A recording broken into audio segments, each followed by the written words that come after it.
crypto people love to talk about how gaming is going to be revolutionized, right? And I'm definitely a believer in that vision, and have had a lot of really interesting talks on this podcast with people who share like similar viewpoints too. And can you break down your perspective on the problems with the current gaming infrastructure and ecosystem we have? And then we can talk about maybe how to improve that. But I have a bunch of problems like I could list off, but I'd be curious to hear your take on maybe like the top couple that really strike you. Well, so we've always thought a lot about the infrastructure, because when we started building, there was basically nothing, right? And so when we talk about growth inflection points as well, or one of the big things that we did is we built our own scaling solution called Ronin. And that allowed us, right, to have like very low and even free transactions, and to kind of more seamlessly onboard people. There's still a lot to build, right? But those are solvable problems. And so we built out Ronin because we needed our own tech stack to be able to make our products work, right? And it's still, because it's still a very primitive space in a lot of ways, right? Like that stuff is constantly being improved. I think another thing is we need to be able to create aspects of our space and aspects of the ecosystem that are totally new, if that makes sense, right? Like we're not going to be able to compete against Goliath unless we have a slingshot, right? Some trick up our sleeve.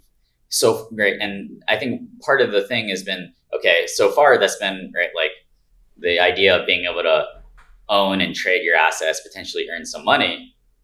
But there are more unlocks out there that aren't only financial, right? There's the idea, the idea of interoperability, right? That's something that still is largely untested and hasn't really worked, right? One of our ideas is this idea of vertical versus horizontal interop, right?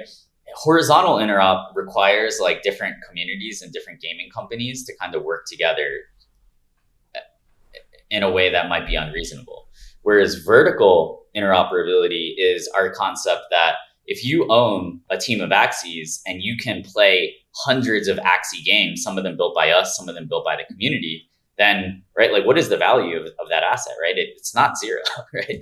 So it's like, how do you create value and give it to these assets without the value being, hey, you can use this asset to earn this token, right? That's not something that works indefinitely, right? So what are the different ways of adding value to these assets that are Web3 enabled? Yeah, that's interesting. I guess I haven't heard about, I've really only heard people talk about the horizontal interoperability. And I mean, you're totally right.